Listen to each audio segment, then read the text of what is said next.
This is Lecker. I'm Lucy Dearlove. This month's book club pick on the podcast, An A to Z of Chinese Food by Jenny Lau. I think one of the benefits of the way I've approached food is to sort of be this outsider in both senses. You know, I'm an outsider in a white Western world, but I'm also an outsider in the Chinese food world. So I almost was able to take this anthropological and ethnographic approach to food, coming at it from an outside point of view.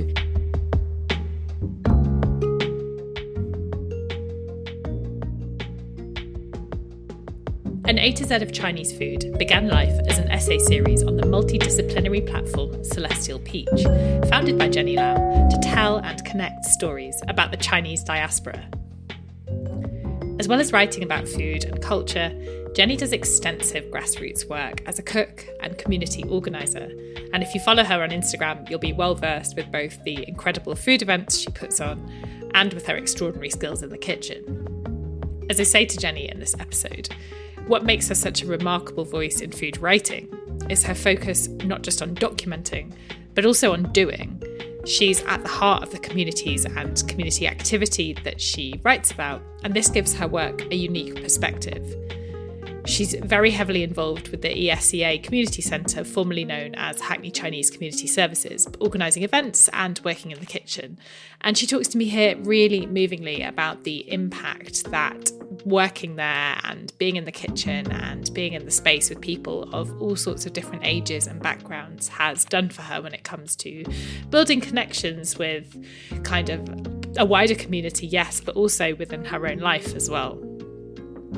Much of the work she's done, in Jenny's own words, has been in the search to define her own cultural identity, navigating feeling pulled between East and West. She's worked tirelessly to reclaim and redefine Chinese food and culture from tired tropes and cliches.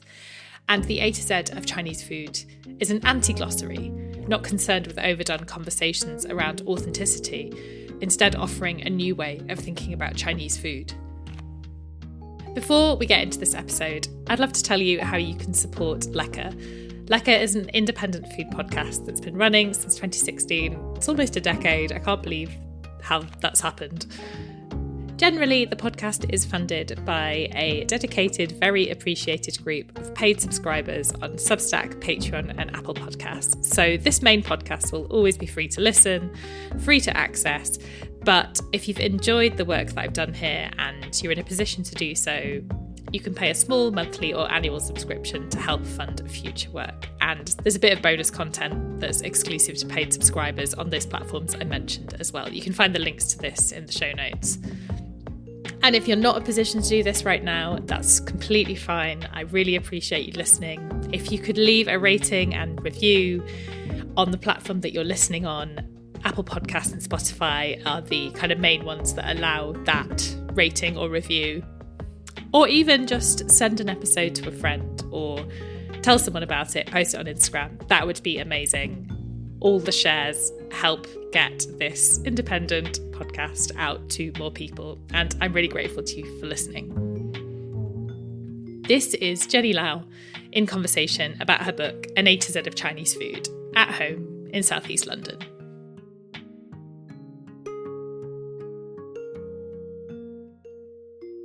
Well, I would love to start by talking to you about the idea of writing an A to Z. And I'm getting straight in here. I'm not even going to ask you to introduce yourself. Your book is called The A to Z of Chinese Food. Why did you choose an A to Z as the format? I thought an A to Z would be quite a fun challenge. I think I really relish anything that has a structure to it. I guess it could have been any kind of listicle, but I thought A to Z was fun because you can pretty much pick any topic for each of those letters.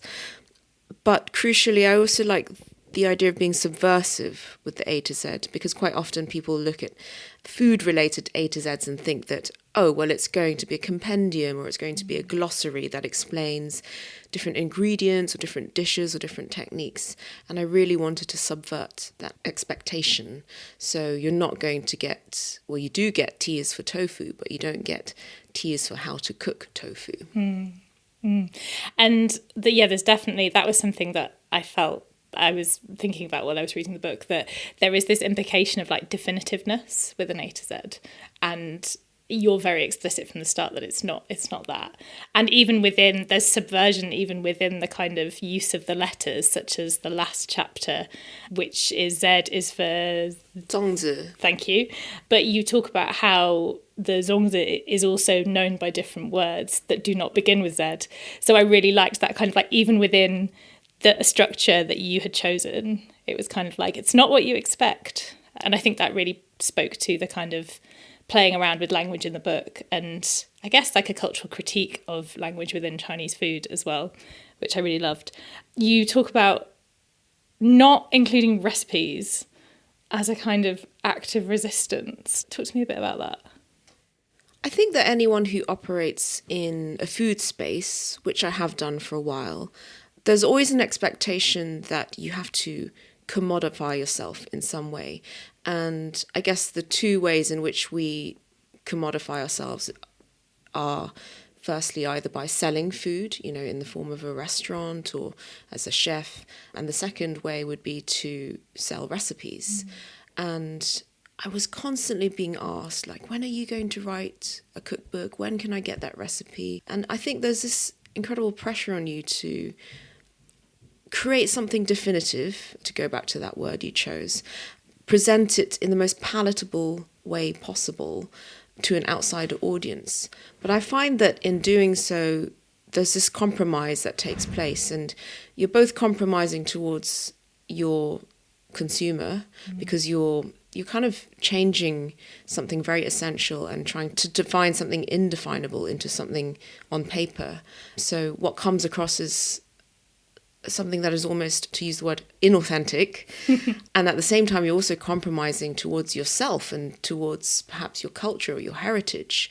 So it goes hand in hand with this notion of authenticity, I think.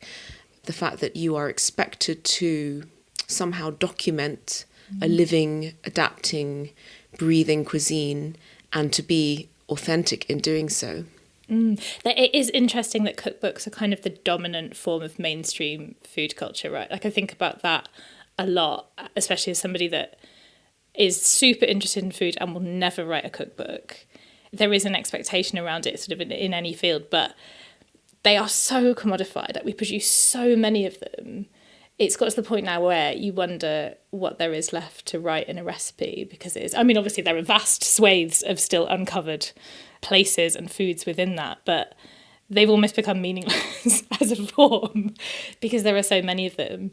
So yeah, I think that idea of resisting commodification is super interesting, and that is so present on social media as well. Like you will see so often people are just like, recipe. They feel this entitlement to learn something from you or to like take something from you. Have you experienced that? Exactly that. And, that recipe comment is one of my greatest bugbears. It goes to this notion of transactional exchange. Yeah. The way in which, especially as immigrants or diaspora, we have this pressure to create something that is of useful transactional exchange. And food for the Chinese population has always been that way to assimilation and integration, right? Which means we have to make our food tasty, commercial, palatable, cheap. But I very much resist commodified transactional exchange, which is why my greatest passion is community work and operating in community spaces, doing grassroots activities and projects where there is very little to no transactional exchange. Instead, what's happening is a kind of cultural exchange. So, for example, I will host food meetups where we all bring a dish to share, but no money changes hands. And so when no money changes hands, what are you forced to do? Well, you're forced to exchange other things, which is conversation and stories and mutual understanding. Yeah, and there's a kind of, the power dynamic is different. Right, there can be a power imbalance within sort of, it can go both ways, like the person who is holding the recipe has the power, but also then there is another power dynamic, especially within kind of like a racist Western system where there is an expectation from like white people for people of colour to give them like access to their cultural knowledge. So yeah, that idea of a cultural exchange feels really powerful in that context as well. And like, it makes sense within the work that you do, for sure. And I guess that also speaks a little bit to what I wanted to ask you next, which is right at the beginning of the book, you say, I belong to the world of translators. And I love this idea of translation. You talk about translating accurately versus translating truthfully. What is the difference between those things for you in the context of food?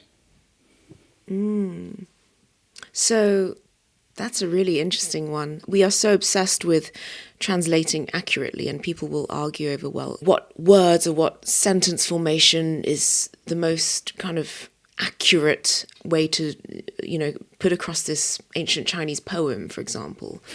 But if I think about how to perhaps translate that poem truthfully or even authentically, it would be about how to get the essence of that poem across. And maybe the essence of the poem is actually a feeling that can't be described, or it's, a sentiment. And I think, again, this goes to the idea of commodifying something, because when we commodify something that has these kind of like cultural boundaries or has to go through several steps in order to sort of be translated, as it were, that this essence is lost. And that's kind of why I landed on this conclusion that, well, I don't need to translate myself anymore. And often when you speak to people who are bi, tricultural, multicultural, they will often talk about this lifelong niggling, in their very core, which is that I constantly have to translate myself. If I'm a person of color in a white world, I'm constantly have to translate myself for white people. Then back home, I have to translate myself back to my parents who perhaps we don't speak the same language fluently, or perhaps when I go back home, like for me, when I go to Hong Kong, I feel like everyone knows that I'm an outsider. So it's just it's very cathartic to allow yourself not to have to translate yourself, right? And I guess it all came out in this book, in which I just write authentically for me. That really comes across, for sure. Yeah, you say in this same chapter where you talk about translation, you describe how so much of the information that Britain as a whole has access to about Chinese food and I guess Chinese culture more broadly has been through the translation of white Western scholars, which must have had a huge impact on how that culture has sort of been like rebuilt, almost like reconstructed here. Is that something you've sort of noticed yourself like kind of knocking up against as you've learnt more yourself? I think so. Even if you look at, let's go back to cookbooks, for example. There have actually been Chinese writers who have published cookbooks in English, technically flawless, absolutely perfect instruction since the 1900s. But they're kind of overlooked, and this is in the States and in the UK, I'd say. They're kind of overlooked, and often I hear people, referencing the similar, Chinese cookbooks of a similar technical standard and that are written by white authors who are academic and, equally well researched. And it goes so much to this perception of who is an authority and who do you trust.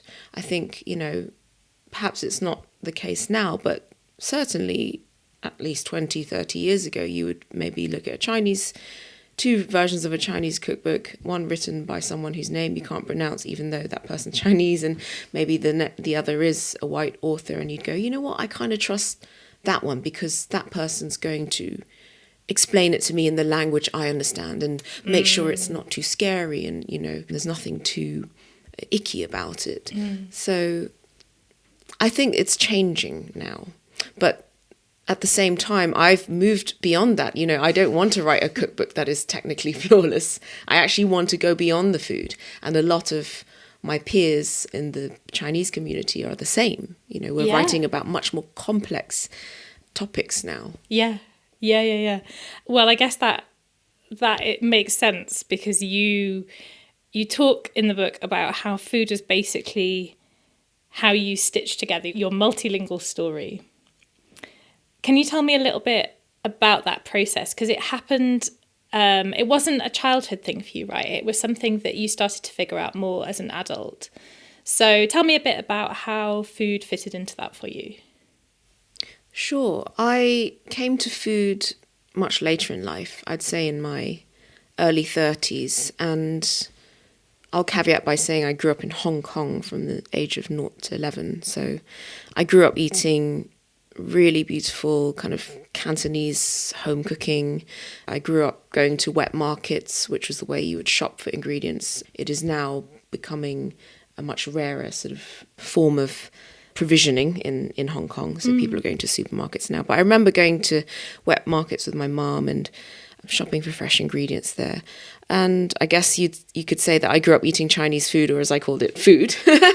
And when I moved to London at the age of 11, I remember my diet changing just overnight. It was like completely drastic, because I also went to secondary school, so I started eating school dinners. And my mum would cook, whatever she could buy at the supermarket. So we ended up eating quite, I think, very British-ish meals. Chinglish, I call them, sort of nondescript. I don't think I can really remember what we ate at home. And it was much later in life, maybe in my early 30s, when I knew that there was something in my life that was very lacking, and I felt like I was so out of touch with where I came from and with my Chinese culture and with my Chinese background. But I do remember that every time I went to Hong Kong to visit my dad, whatever I ate there, even if it was, junk food that I bought on the street, I just felt really good. And at first I thought maybe it was like a kind of physiological thing, maybe it was a nutritional thing, that I should eat more Chinese food, literally. But I think there was something almost like gastro-spiritual going on, if that can be a word. Yeah. No, let's say that's a word now. Something gastro-spiritual was going on. Jenny Lau, 2025. Yeah. Word of the year. OED. And I think it was to do with what I was eating, but where I was eating it. So I kind of embarked on this journey to sort of educate myself about Chinese cuisines. And that kind of went hand in hand with this exploration of community, specifically the diaspora community. And in fact, my interest in diaspora identity quickly overpowered the interest in food itself.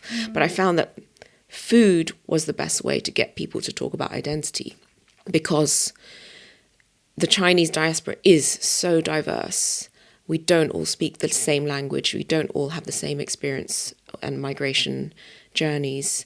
That, I had this interview series where I interviewed 100 Chinese diaspora from around the world, and I would open or close each interview with, what does home taste like? And in a way that gave me more I needed to know about their identity than if I asked, what is your relationship to, your identity, which is kind of a awkward question in itself. How do you even answer that question? Right? Yeah. Because in asking what does home taste like, they then had to define what is home. Yeah. What's the answer to that question for you? It is in the chapter H is for home cooking. Of course. Yeah, and I kind of land on something that is somewhat multi-sensory and very nostalgic, actually. There is a very strong trope in, I guess, like, food. I don't know if it's like it's very, very prevalent in Britain. The kind of trope of the parent or grandparent being the kind of like central core or like the beating heart of an individual's food culture. This is very clear from the dedication onwards in your book that it's not the case. You'll have to correct me on the exact wording, but it's something about to my parents who never taught me to cook or to speak Cantonese. Yes. Great. How do you feel about this trope? And what does it mean to you? And why do you think it's so persistent? If I can ask you 3 questions in one go. I think it's kind of irksome, and that's why I wanted to explode that myth throughout the book. And there are several chapters where I look at the relationship of diaspora Chinese, or diaspora in general, to food via their parents or via their kind of ancestral lineages. I think, firstly, it's this kind of origin story or authenticity story that people love to buy into. Because if you say that my mother or my grandmother taught me how to cook, or that this is my grandmother's recipe, there's no contestation. No one can call you up on it. And thus, That's so true. Thus, your recipe is authentic. Yeah. And in a way, it is authentic, right? But then it creates this stupid benchmark for authenticity, which is that it has to be blood. Yeah, is it? Yeah, Yeah. Did you inherit your talent, via DNA? Then what it also does is the problem is it enforces these ideas of preservation and of traditionalism onto food, especially diaspora cooking. Yeah, it is particularly prevalent in diaspora cooking, right? That's right. Yes, especially in matriarchal kitchens, where, yes, I think I have this line about dumplings, the rolling of dumplings almost being this metaphor for knowledge and sort of bonding, being handed down through the generations. And I do want to contest that, because there are other ways that you can bond with your parents, or maybe you don't at all, And I guess the other problem about that is that there's this overriding sort of trope that food is a love language and food is how we express love. It's something I hear all the time in Chinese culture. Food is love language. Chinese parents don't say, I love you. They hand you a plate of cut fruit. It's very simplistic, and it's very dangerous, actually, because at the same time as food being a love language, it can also be this form of toxic control. It can be, I know that quite often you have Chinese parents who are very overbearing, and they will use food to kind of keep the apron strings short, as it were, to constantly have their children sort of in their hand. Another trope is that, our elders will simultaneously force feed and then fat shame us. So people do have these very complex relations to food that we perhaps sometimes don't want to call up and question. Yeah, it's easy. It is definitely sort of easier and neater to not delve into that relationship too deeply. You also talk about in the book how you don't feel like you have an emotional connection to food, which I feel like sort of leads on from that. So I can't remember, is that in the home cooking chapter where you talk about doing a video audition for a cooking segment on a TV show, and you feel like you've implicitly failed a test when the auditioner, whoever the producer was, asked you how you feel when you eat Chinese dishes, and the answer is that it's not really like that, right, for you? No, and I think this goes back to me coming to food as an outsider, and even Chinese food, because I didn't, I have no association of Chinese food, particularly with my parents or with love. That's not to say I don't love my parents, right? But it seems wild you have to qualify that. It seems wild, and I think there are several things here. I think one is that there's always this expectation that women in particular have a very emotional connection to food, because, women are primarily caregivers, and there's this notion that, mothers, aunties, grandmothers are the ones who kind of embed love into their cooking. Whereas if you look at the kinds of questions that are asked of, let's say, male chefs, particularly very scientific ones, Heston Blumenthal and all of that.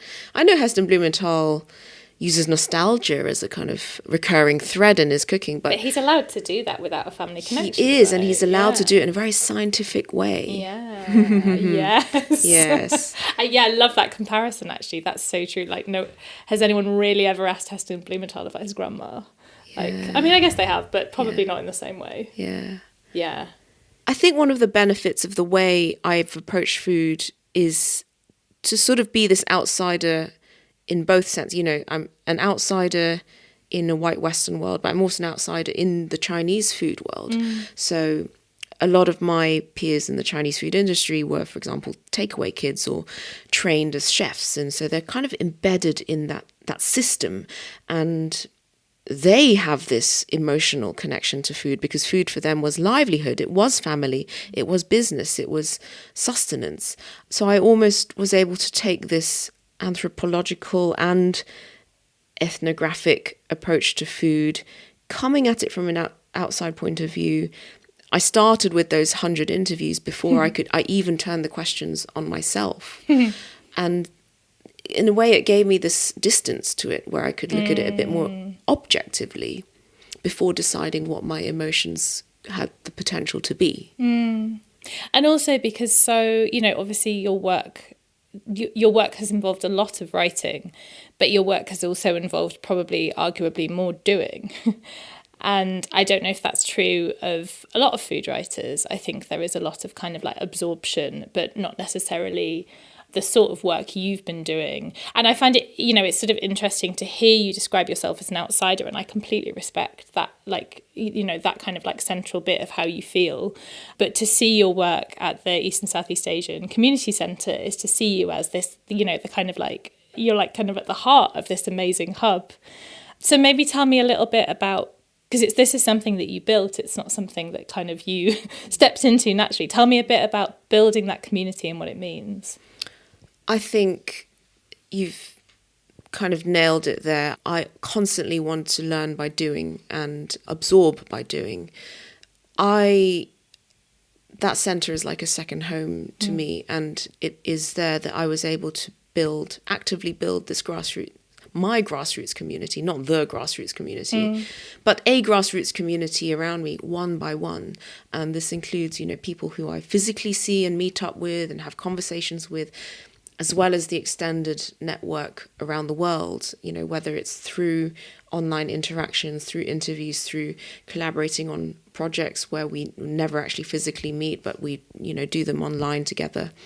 So I think I see this as a form of almost contextualization of my identity, and it's been this incredible process where I started not really knowing who I was or what my place was in the world, and the more I built this satellite of people around me, or a universe of people around me, not to say that I'm the sun, but everyone is. No, I get it. Everyone is the sun, and everyone should be constantly padding out and contextualizing their own identities through these stories that are kind of mirrored and refracted back to them. Again, it was just so cathartic, because something clicked where I was like, oh, I'm just one cog in this massive sort of moving amorphous sort of entity that is the Chinese diaspora, which also simultaneously is and isn't a diaspora and community, because the only thing that connects us is that we all came from China at one point.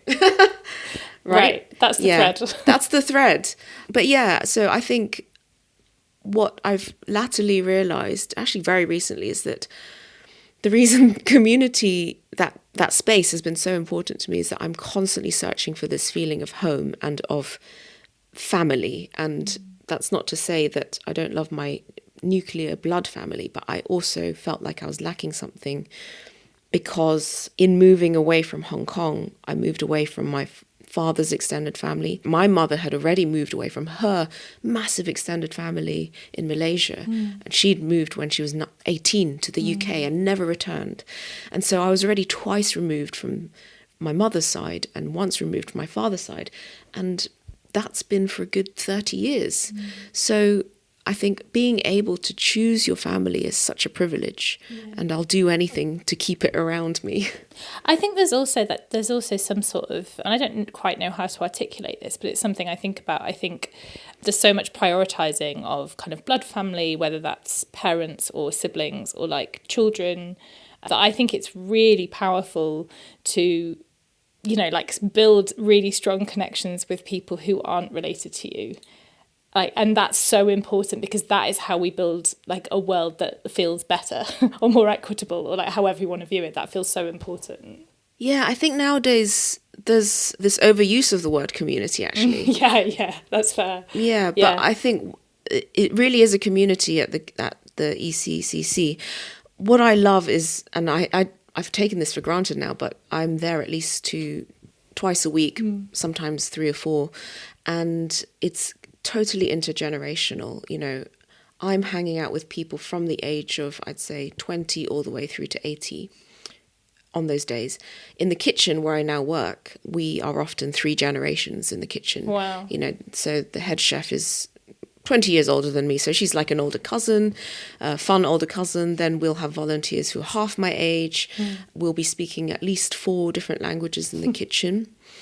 And what I realised about being surrounded by elders in particular is that I was able to remake and in a way heal my relationship to my mother. through interacting with them, because you're almost given this, you're given permission to sort of try out things on the elders that would be too emotionally that would be too emotional or maybe too close to the heart if you were bringing up with your own mother. Okay, yeah. Yeah, I don't know how to describe it, but they really helped me to see my relationship to mom in a different light. That's amazing. And has that meant that you've had conversations with your mum that you maybe wouldn't have? Or has it felt just a bit more like inside yourself? Totally. And I think I humanise her more. Because, I think all of us are guilty of this. We sort of dehumanise our parents. Yeah, absolutely. It can be, I think, especially if you've been close to your parents in the sense they've been very present, it can be very difficult to see them as people. Absolutely. So, at the centre, a lot of the elders, then they're not really similar to my mum, because a lot of them came to this country maybe almost 50 years ago, as immigrants, and something happens to immigrants who don't perhaps fully integrate.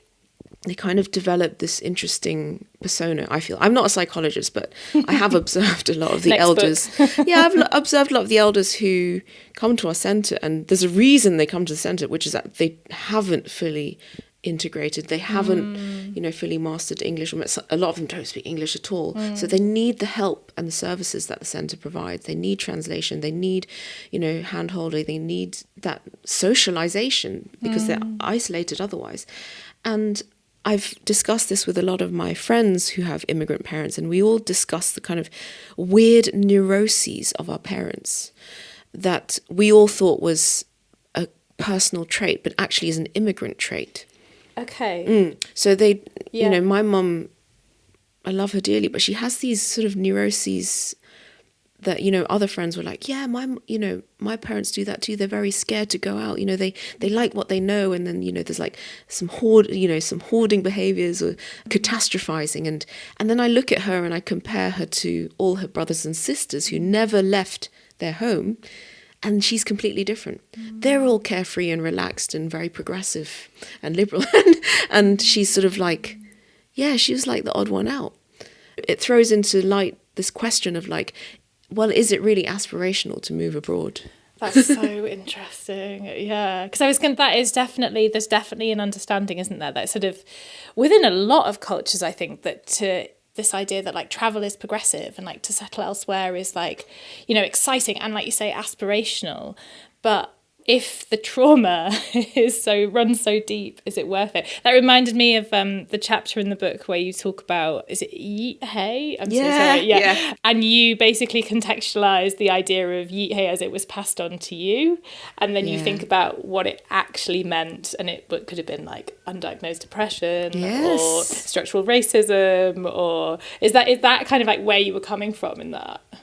Yes, actually, that's a very good chapter to pick up, and that's probably one of the hardest chapters for non-Chinese people to understand, because I don't explain anything. It's not a concept that I was familiar with. Yeah, but it is.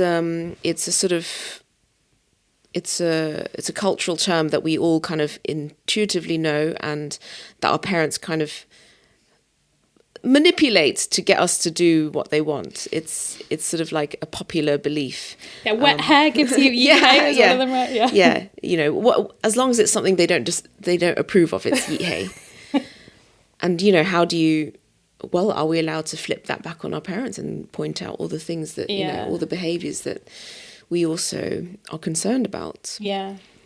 Are you? Yeah, I think so. And again, it's very rare that we talk about mental health in our elders' generation, but it's endemic, and it's just that we didn't have the language, we didn't have the tolerance for talking about it. Culturally, it's very taboo within that generation. It's very taboo to even, get divorced, for example. So to talk about depression, what is depression? No. There's only two genders. Yeah. You're fighting. There's a whole load of battles you need to fight first before we talk about depression. Yeah. That is powerful then, to be able to have those, I guess, like experiences and interactions with the people in the kitchen and feel like, okay, here we are. I understand. That's right. And maybe you're doing the same for them. I really hope so. I really hope so. I wanted to talk a bit more about home.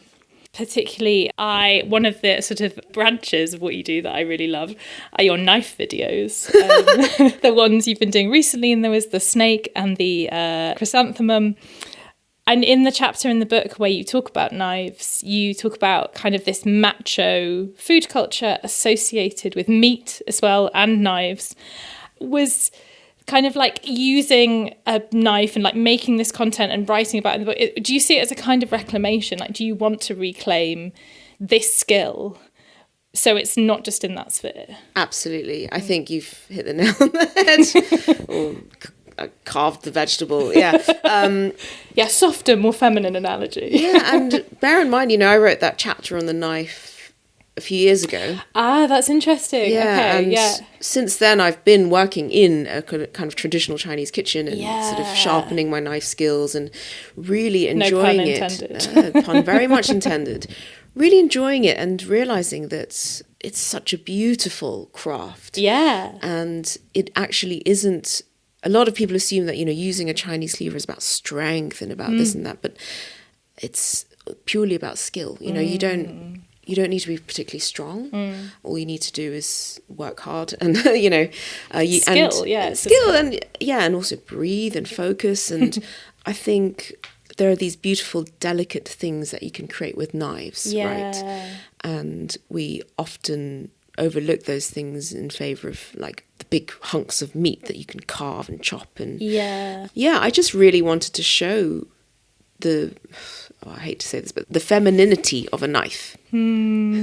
Yeah, it's hard to kind of like, you have to embrace the binariness. So to sort of like get away from one end of it, you have to, sit more in the other. And, even the title of that chapter, J is for Julienne, is there potential to dismantle the sort of language of knives? Because even, this idea of julienne, it's a French term and it is very, it has a very specific meaning, but also it's just cutting a baton of something. Like we don't have to call it a julienne. You're right. And what's beautiful about Chinese cooking language is it's absolutely beautiful. Like all the different culinary terms are worth learning in Chinese itself. And that's something I've been learning in the kitchen. And we have all these different things that you can do with one cleaver. You don't need a whole set of knives. You don't need a fish filleting knife. You don't need a thing. Everything can be done with this one cleaver. And some of them have, very kind of poetic names. So julienne would be silk cut, for example. Which is such a beautiful analogy. Yeah. And, that tofu dish itself that I describe in the chapter called chrysanthemum tofu, also 1,000-cut tofu. Of course, it's not literally cut in 1,000 pieces, but it looks like it's been cut into 1,000 pieces. Yeah. And it blooms like a chrysanthemum. Chinese is very poetic, and the dish names are very poetic too. As you know, I think that the more particular you are with language and the more fussy you are, the more beautiful and the more accurate or authentic it is. So I encourage people to learn, the kind of root term for something in the culture from which it originates. Yeah, because why would you kind of enforce another language and another entire cooking system on a cuisine that has its own name? It seems bizarre, right? It doesn't directly connect to this chapter, but I think the thing that I love most about your writing in general, not just in the book, but the work you do on social media and on your website, is just how funny you are. Like your writing is so funny, or like and I include video in that. Like the writing of all kinds is so funny, and it really highlights like the potential for fun within these quite serious sort of conversations and circles, kind of like overlapping and interacting. In the book we've got a faux Goop newsletter called Gloop.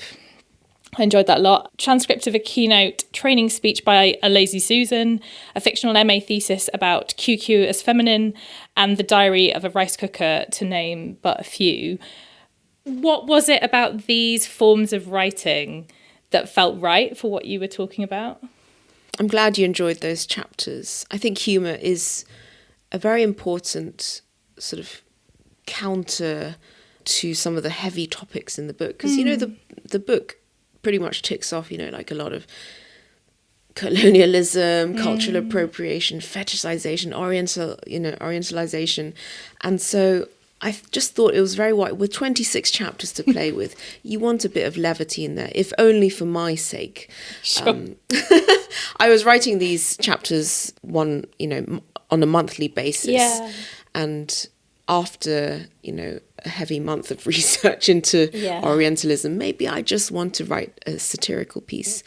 I think it's important to also distinguish between satire and parody, and there's examples of both in the book. Satire, I would define as something that punches up with humour, with parodic humour, and parody being, let's say, something that is like grotesque exaggeration. So there is a parody, for example, of a WhatsApp conversation between a father and his son, but it is not satire because I'm not laughing at that dynamic, but it is an exaggeration that almost every Chinese person I know will recognise and laugh with. Yeah.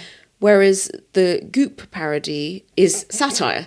I because get you. I'm making fun at and laughing at the people who abuse that power dynamic where they will culturally appropriate Chinese, practices without sort of paying the correct homage or even getting it right.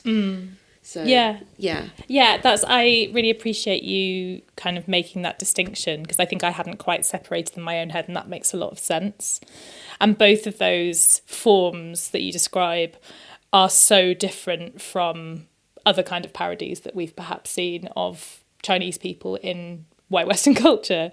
It's very important that you're doing it from your perspective. And but I think there is an expectation. And I did notice that you'd shared an Instagram post where you shared a bit of a review where someone talked about these kind of sections. And I just thought I just thought it was really interesting. And I think it does, obviously it's personal taste, everyone's entitled to their own opinion. But I'm not surprised by that response, I guess, from within mainstream food culture or media in general. I think people just sometimes think it's not okay to try and be funny. Yeah, and it's funny because the two reviews where I felt, I know you shouldn't read your reviews, but I've been reading the early reviews, okay? How can you not? I really enjoy them. The two reviews where I thought the book was at times misread or missed the mark were by non-Chinese reviewers. And again, bold move as well for publications to have. Bold move. I felt like they missed the point of the book where I said, well, some of this is not for you and you need to be okay with that. But also I think to decide what is funny and what isn't is an interesting one. Right. Yeah. But I'm very open to critique because it means I can critique the critiques.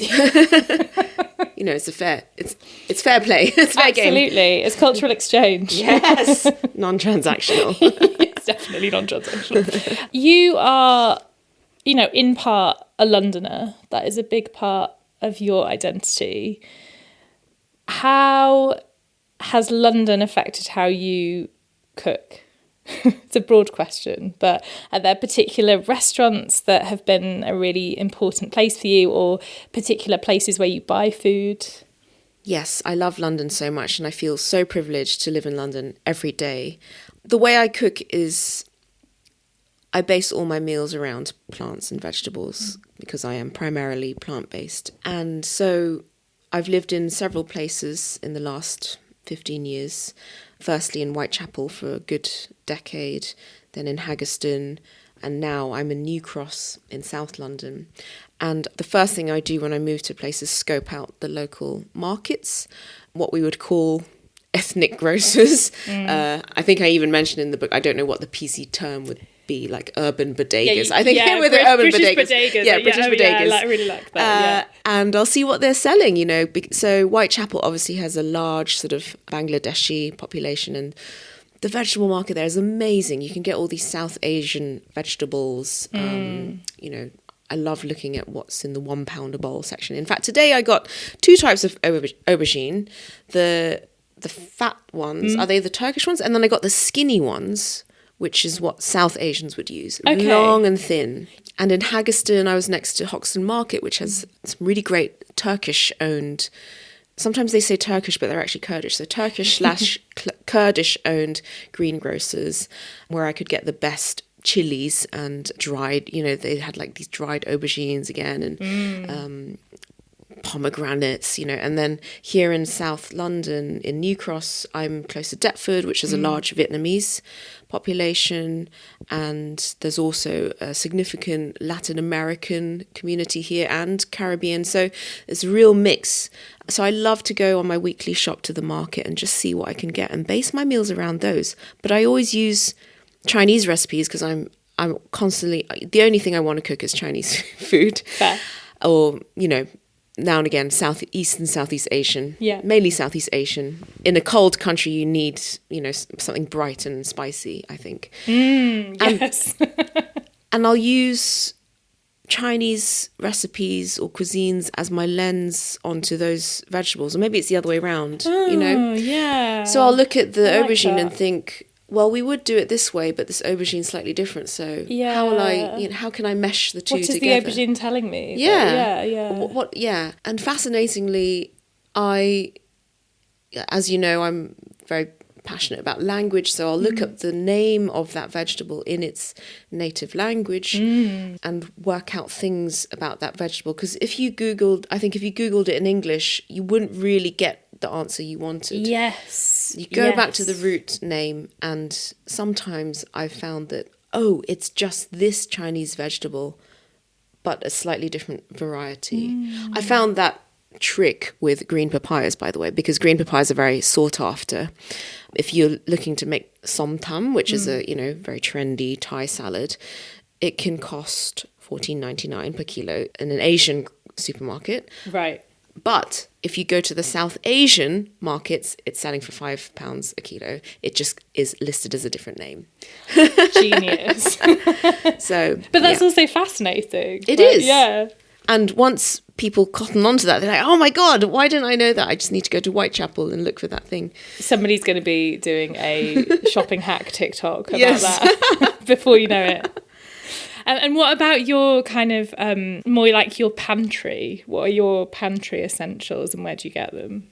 My pantry is full to the brim with all kinds of Chinese dried ingredients. There's a brilliant thing about, I would say, because I'm most familiar with Cantonese cooking, is we use a combination of dried, preserved, sometimes fermented ingredients with very fresh ingredients, because the Canton region has access to a lot of fresh produce, so fresh seafood, fresh vegetables, which means that in our cooking, we don't really use much seasoning, because Interesting. it's very much about the clean flavour of the ingredients shining through.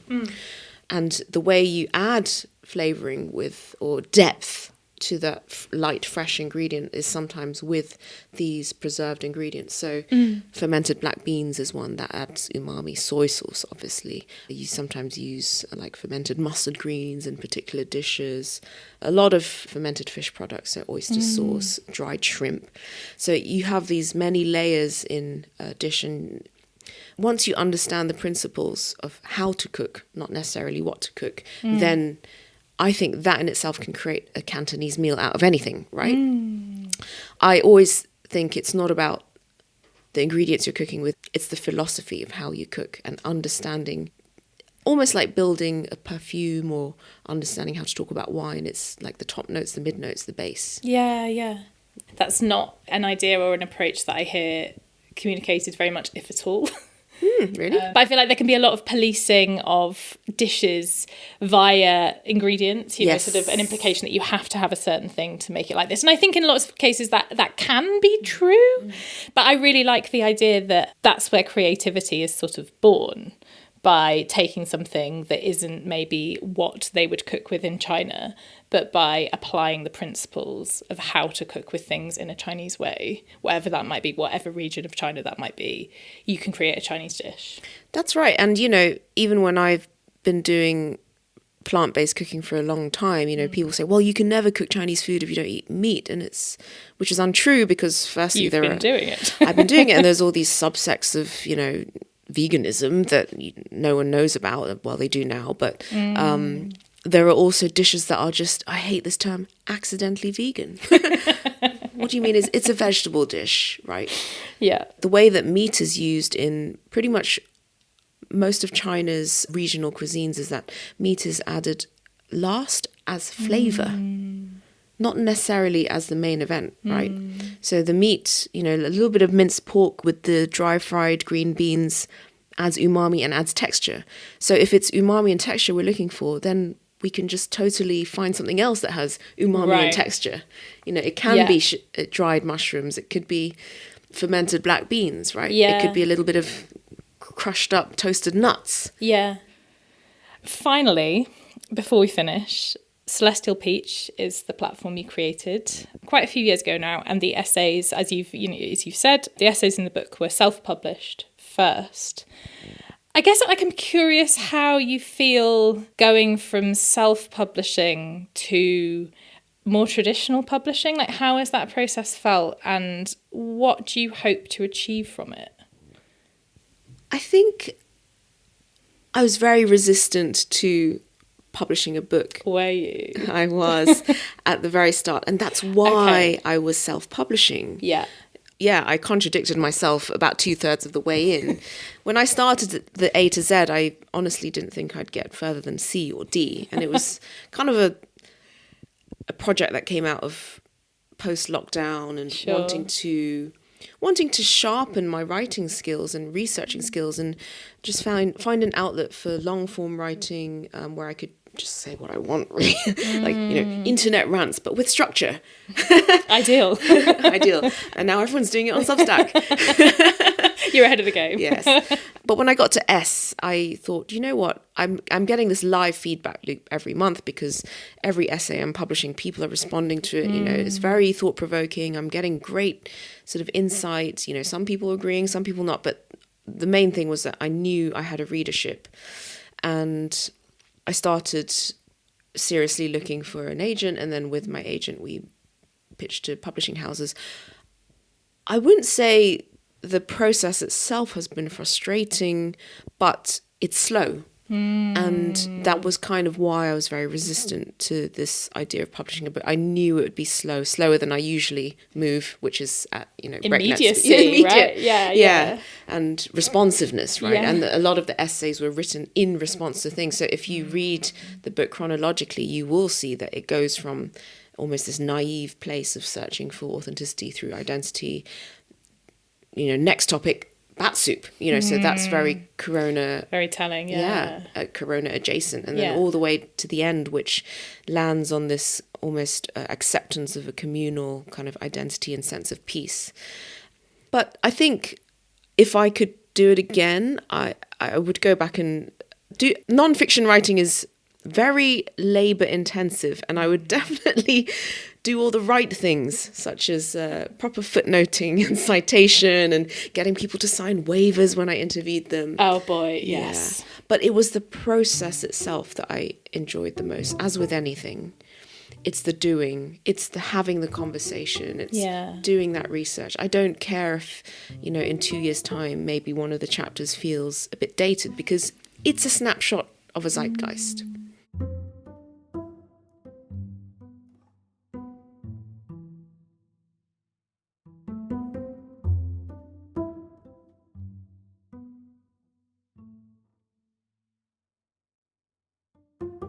Lecker is hosted and produced by me, Lucy Dearlove. Thanks to Jenny Lau for being my guest on this episode, and A to Z of Chinese food is out now. Music is by Blue Dot Sessions. Before I go, one more reminder that you can sign up as a paid subscriber to support Lecker on Substack, Patreon and Apple Podcasts. Links are in the show notes. And to any paid subscribers who are listening now, thanks so much for your continued support. Thanks for listening. I'll be back soon.